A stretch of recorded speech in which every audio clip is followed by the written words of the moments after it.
This morning we've come to the Mong Mai, the Hmong New Year celebration at Handcrafted, and it is starting to liven up. We got here fairly early and got a good parking spot. Somehow we managed to follow in a police escort for a van, and they presumed that we were part of the same convoy, so we got VIP parking, which is quite nice. And now more and more people are starting to arrive, and as is typical with Hmong New Year, they are dressed to the nines. They are looking absolutely fantastic in their traditional costumes. Pretty cool too that I think over time the traditional costumes are changing. They are evolving, they're developing, so that the style is kind of the same, but quite often the colours and things like that have changed. There's no longer just the traditional colours. There's a lot of other colour and also some design changes in the way the young ladies particularly are dressing, which is pretty cool. And it's great to see that so many of the young people are still wanting to hold on to their traditional way of dressing and traditional way of celebrating the new year. So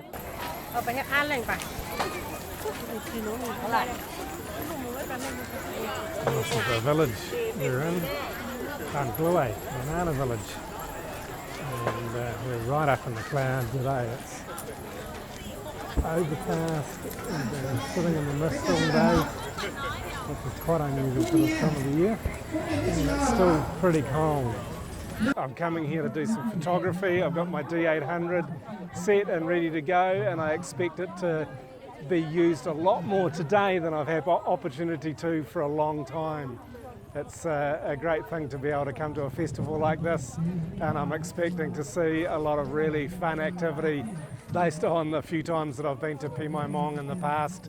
There'll be kart racing and things like crossbow shooting and other competitions and other fun events to watch and to photograph and possibly take part in. We'll see. So as people started to gather, they're just enjoying catching up with friends and family. Typically the Mong, the Hmong New Year celebration, is a gathering of Hmong people from a variety of different villages. This is a bit of a smaller event than some of the others that I've been to in the past. But nonetheless, lots of fun, lots of activity, and all the usual stuff, the helium balloons and junk food and bouncy castle and all kinds of things like that all add up to make it a fun day. One thing I really do love about this event is how well dressed the people are. Virtually everybody is dressed in their traditional costume, and it's such a wonderful, vibrant time to see this display of Hmong fashion. There's nothing really quite like it. All of the different tribal groups have their own style and costumes, and the Hmong are more diverse than any of the others that I've seen in their style.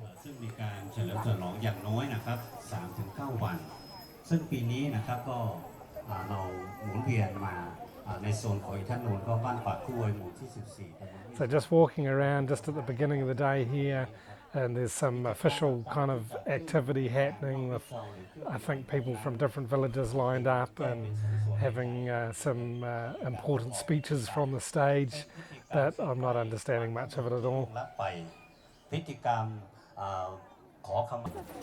I've met my friend Kun Win here. I told Win about coming to Mong, and he's coming to record some video, take some photographs. It's been a long time since we did anything much together, so we're looking forward to this today, and just really loving seeing the beautiful young ladies, handsome young men, and just looking absolutely fantastic. And this lady here, top palm, up there, so beautiful. Yeah, I love the way she's matched her shirt and her hair with the blue colour, but with also the gradation. Sorry, Mark. Oh. Sanok. So the ceremony is official start to the day is just happening over there in the parade ground, but there's really nothing to see and I can't understand enough of it, so everybody's just kind of lingering, hanging around. Hello. Hey, Im Noi. Sawati Pi Mai Krap. Hey, Krap. Thank you.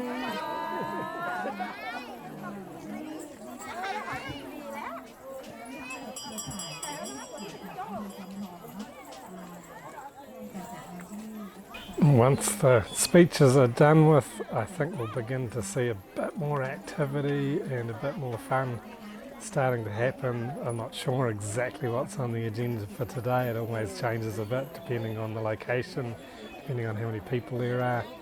So I'll just wander around and capture some of the fun activities and kids blowing bubbles and people eating and things like that while we're waiting for the activities to start. Bubbles are always a winner with kids, no matter where you are or what environment you're in. Give a kid a bottle of bubble mixture and they'll be happy for a long time. So it looks like we've got some dancing acts beginning to happen on the stage here. People gathering a little bit, lots of people making videos, taking photos.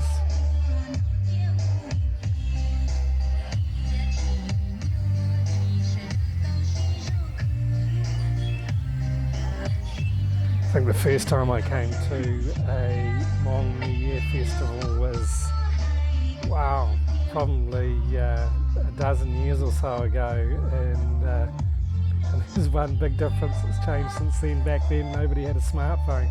Now everybody seems to have one and they're recording every detail.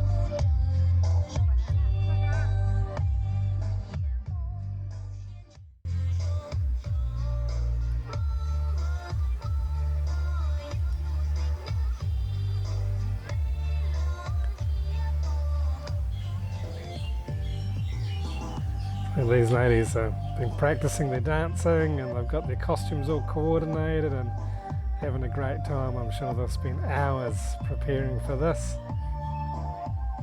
And it's great because it's not too hot today. It's pretty overcast still. We're like right up in the mountains, right up high.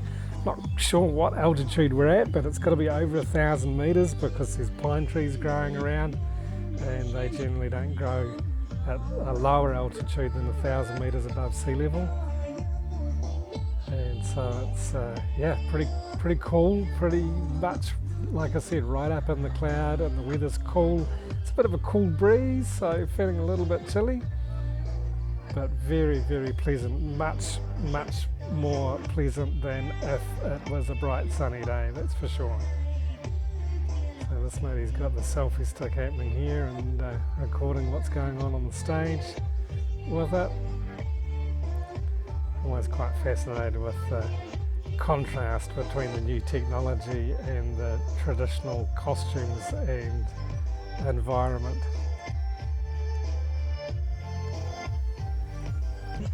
A Mong friend told me some time ago now that the costumes are changing, they're morphing somewhat from the real original traditional to becoming much more colourful. There's also design differences between different regions too, so some of the costumes here are more of a Chinese Hmong heritage, I guess. Most of them are sort of a fairly standard sort of a layout. You've got the woman with the skirts and then the men with the pants and shirts, and there seems to be a quite common to have a panel hanging front and back, sometimes both with the men and with the woman. But seeing a couple like this wearing white is pretty unusual, but it's great to see it. And a friend of mine told me once that the older people are not all too happy with the style and the colours changing, but they let it happen because it keeps the young people more interested and more engaged with the costumes and with the culture, and wearing the costumes if they can add to them and help to have some artistic, some creative input into what they're wearing. So a lot of these brighter colours, more vibrant colours are not so common. I think the more traditional colours are sort of maroons and deep blues, indigos and colours like that. But certainly the pom-poms like this on her hat and other things are more traditional, but the colours are changing. So these brighter colours, these softer colours are not so common in the past, but now seem to be pretty commonplace.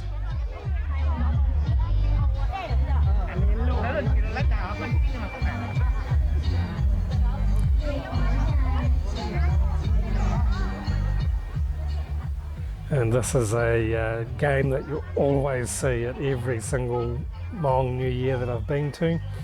It's just pretty simple, pretty straightforward, and it can be quite practical in some ways too, because it's designed for, I think as far as I understand, it's designed for young men and young women who are from different villages to be able to meet up so that they can maybe find a partner, somebody that they are not related to, because traditionally the Hmong people lived on the top of the mountains and villages, and it was a time of year at the New Year celebration when they all come together from many different villages around to gather and play games and have fun and maybe meet a partner. So the young men stand on one side, the young women stand across the other side, about 2 to 3 metres apart, and they toss this small ball to each other, which is just designed to facilitate conversation.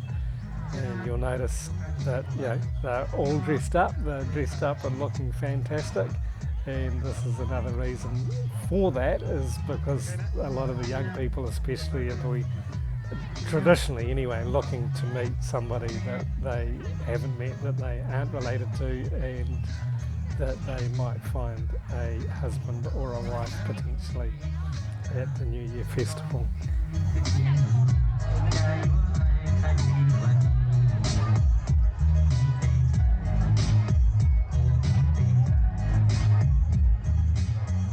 I was at a Hmong New Year festival years ago in Luang Prabang in Laos, and I'd gone there with a couple of friends. We'd been out and about in the morning and gone to do some business at the embassy, at a consulate, the Vietnamese consulate. My friends were going to be travelling to Vietnam, so they needed to go down to the consulate to get a visa stamp, and then after that we were kind of a bit outside the town area, certainly outside the touristy area of Luang Prabang, and we stopped for coffee to sit down and discuss what our plans were for the day. And I got chatting to the guys in the coffee shop. There was a group of older men there, and they spoke no English whatsoever, so I thought I would try ordering coffee in Thai, and it worked. They could understand my Thai, which was really nice. The Lao language and the Thai language are pretty close. And so ordered some coffees and we got chatting, and then a friend of theirs showed up and he spoke a bit of English, so he wanted to practice his English, and they were telling me that there was something happening there down the road. He said, well, if you go down to the next street and turn left and across the bridge and go down a bit further and turn left, and there's something happening, and none of us had enough common language to be able to figure it out as to what was happening down there, but we thought we'd go and check it out anyway. And so we made our way down around the corner and over the bridge and across the other side and around the corner again, and we found a Hmong New Year celebration, and it was much bigger than this one. It was huge, with thousands of people and hardly any foreigners, hardly any tourists at all. I think most of the tourists that we connected with, that we communicated with, were actually Hmong people who were visiting from the United States. And so it was quite wonderful, quite an amazing event. And of course they had these 2 lines of young men and young women, and I got coerced into joining in, tossing the ball backwards and forwards. But I did take some precaution beforehand to make sure that I wasn't going to be committing to anything that I didn't want to do, particularly a relationship at that time. We just had a good laugh about that, but there was no commitment. Even if I dropped the ball, I didn't have to get married, so I joined in and we had a lot of good fun. So,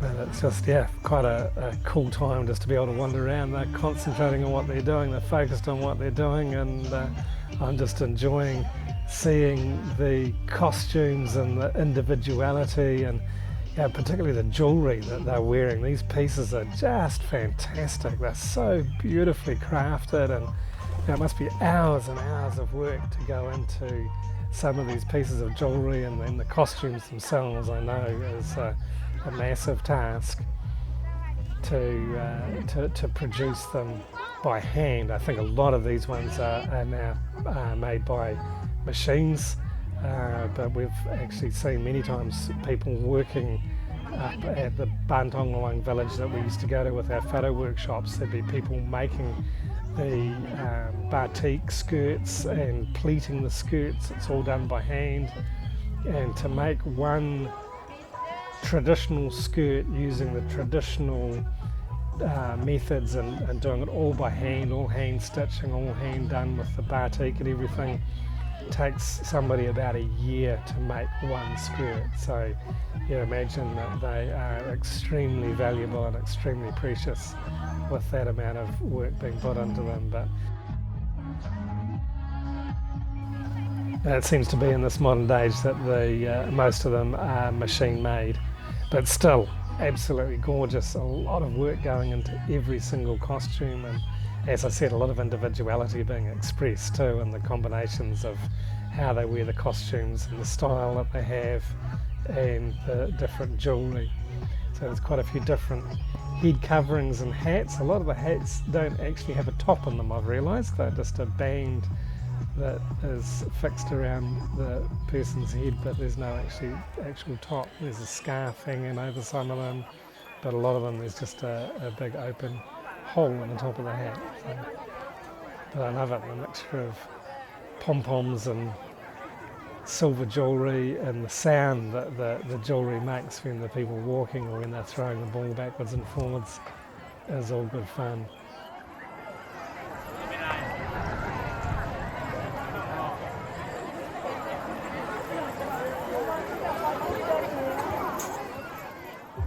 And then the shoes that some of these young ladies are wearing out on this field are pretty incredible. Some are a bit more sensible than others. You get some that are wearing their sneakers, and I think that's pretty smart. But if they're looking to attract a boyfriend, it's the same in many cultures. Young ladies want to be a little bit taller and make their legs look nicer, so they wear high heels and a short skirt and just really take their chance at spraining an ankle on these dirt floors on the dirt field that they're joining in the fun with.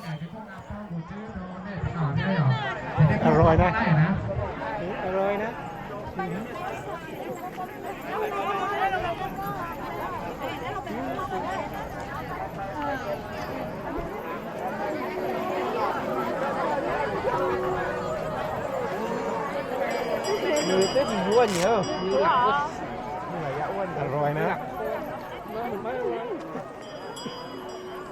And of course, lots of people taking photographs of each other. This was one of the teams that was up on the stage earlier, and a picture taken after they finished their performance. Just having a lot of fun being together and enjoying each other's company.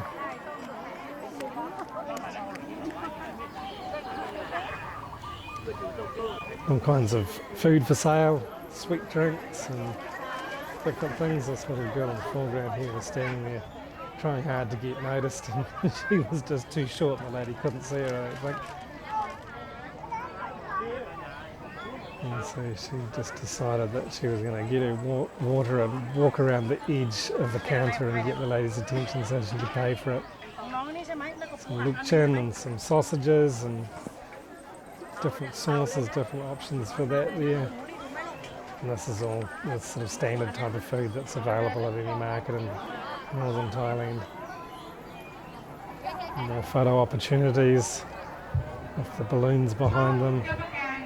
And still that overcast sky up in the clouds here.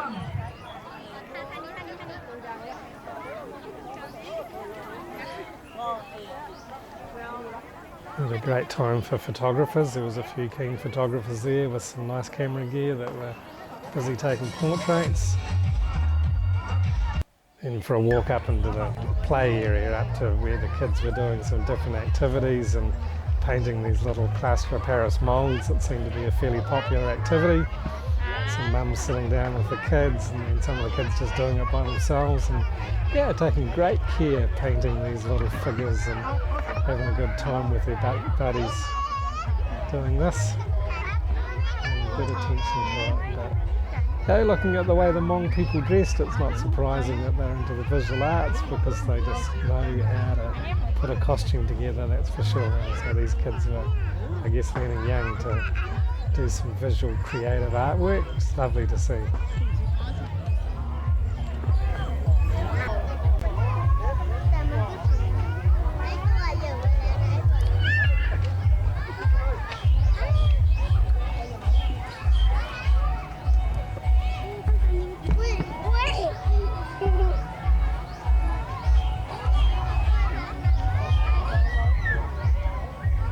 Very carefully applying colour. And then over to the ever favourite bouncy castle, kids spending a few baht to be able to bounce around on the castle for a while and slide down and it. There's a bit of a prang here and there, but everybody just gets up and moves on. And that's all good fun.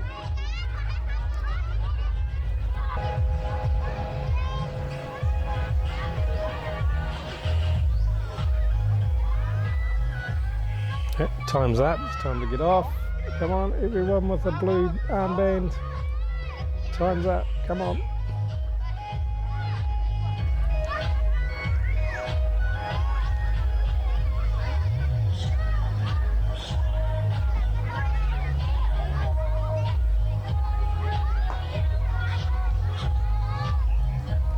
Ride your flip-flops again and off you go. To the trampoline, that's another popular one.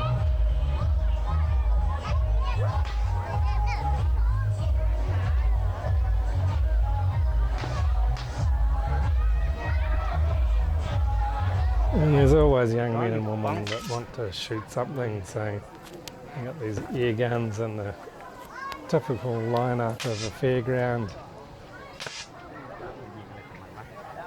Guns that are probably not quite powerful enough and don't shoot quite straight enough at aiming at targets that are a little bit too heavy to knock off too easily. Maybe there's the odd one or two in there that are not so difficult to knock off. You get lucky, you come away with a little prize, but it doesn't matter. It's all about the fun of trying and hanging out with your buddies and egging each other on and trying to do better than one another.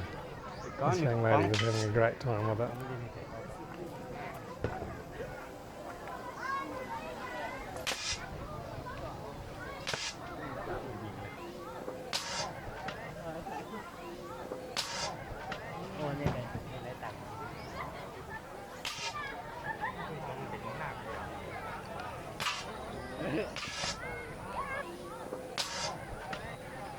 And then see if you can pop 3 balloons and you win a prize. Some are luckier than others.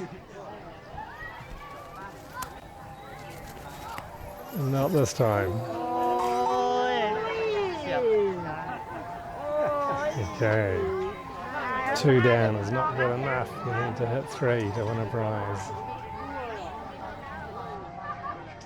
And now back over to the parade ground, the main ground, and we got some relay races happening here. They've got to run down to the other end with the buckets full of water. Quick as possible. Apparently it doesn't matter how much you spill, you've just got to get to the other end as fast as possible. Then load up your firewood on the carrying mechanism, the backpack type of thing. Lift it on and run, but make sure it doesn't all fall out. You're going to turn around and start again, make sure it's secured, and then go as fast as you possibly can. looks like a strenuous way to gather firewood. And pick up the banana trunk, the trunk of a banana tree, run with that. And then hop into the rice sack and get to the other end as quickly as you possibly can. Whether you jump or walk or however you can, you've got to get there. Not so easy, but all good fun.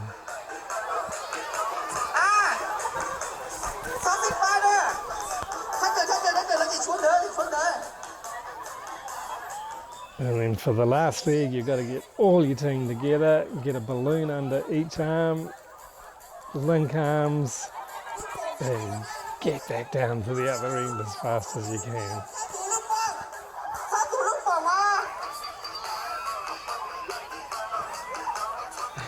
It must be really difficult not to be laughing so hard and get there.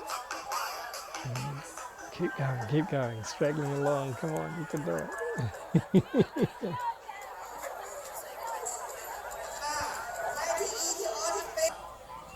Okay, and this was a novel one.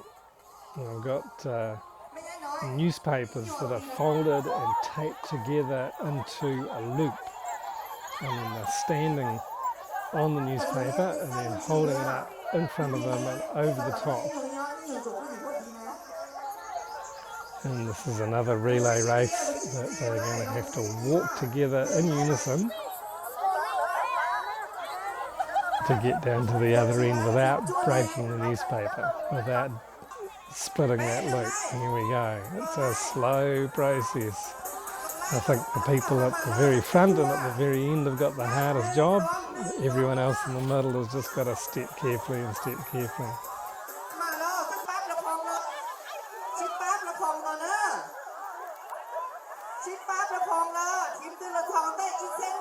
You can see the young lady in the red dress over there that's coordinating things. That's apparently one of the costumes that is a more Chinese style influence. So the Mong also live in China, Laos and northern Thailand, China, probably northern Vietnam, I think, maybe in Myanmar as well. So a lot of the hill tribe groups are spread out across the different borders, and they've been there for much, much longer than the political boundaries have been there. So there we go, the one broke, didn't get to the finish line before it tore. Nobody seems to be at all disappointed, it's all just a great laugh. Okay, and over to the serious side of things, and all these guys checking out their arrows for their crossbows, and it's time for some target shooting.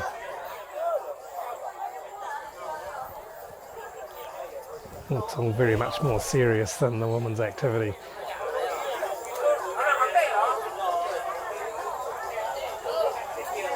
But interesting to see that it's only older guys. There was no young men doing this at all. It was all the middle-aged men that were really engaged in it and taking it very seriously, I dare say. Probably some betting was going on. I didn't notice any, but it wouldn't be uncommon, I don't think, for people to be placing bets and to add that to the mix. And this is quite a common and quite a popular thing at the Mong Mai is to do the crossbow shooting.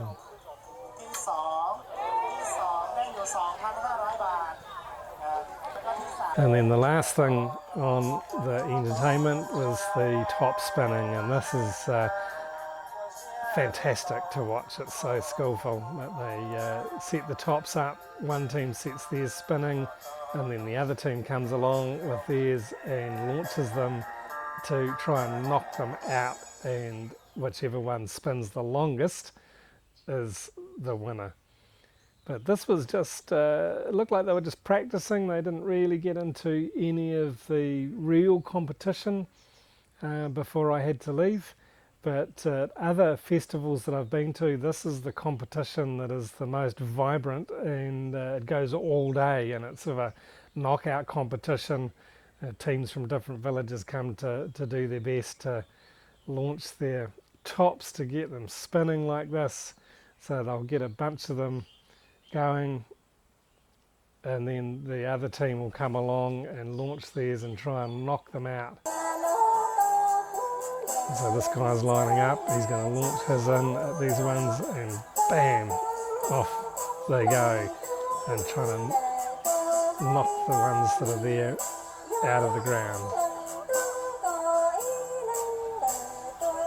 And other times I've seen this event happening, it's just magic. It really is quite something else to see it.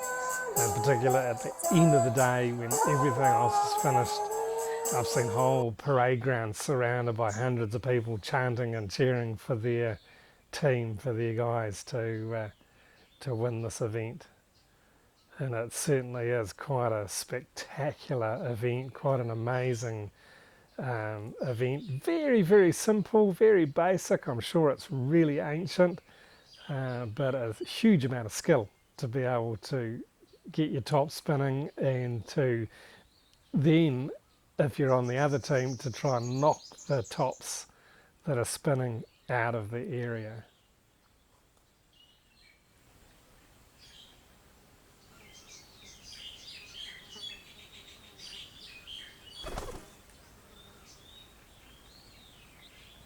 So to make sure that I was well away from the, I wasn't downwind, that I was well away from the dust, because as these things come flying, the dust kicks up and produces quite a cloud of dust. Then of course not to be downfield from where the tops are going. You would not want to be hit with one of those. They are pretty solid hardwood and quite chunky, quite big. So you wouldn't want to be hit by one of those that comes flying through. They're very careful. They had wardens around, they had people around looking out for people who would inadvertently walk across, they couldn't get through. So I'm going to jump in and stop them.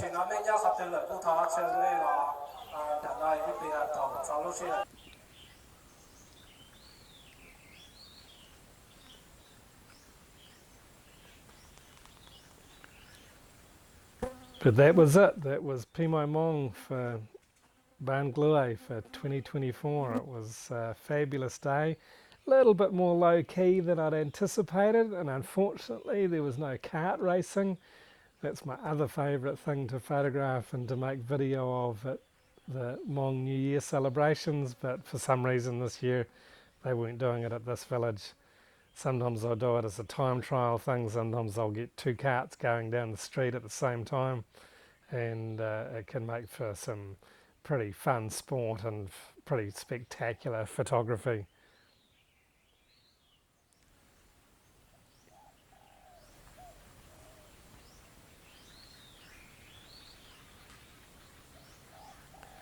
So the Hmong New Year happens every year, naturally, but it happens at a different time and they happen in different villages. So it's a matter of finding someone that you know to be able to give you information about when they're happening and where they're happening and how big they are.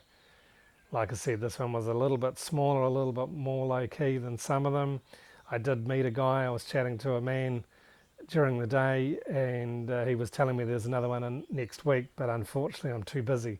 We've got a busy day on the day that it's happening somewhere slightly north of Chiang Mai town, so it's a bit of a way away from here as well, but I would have loved to have attended that as well, but too busy, so you can't fit everything in. I was just happy to be able to be at this one, because I think it's been probably 7 years since the last time I was able to get to a Hmong New Year festival.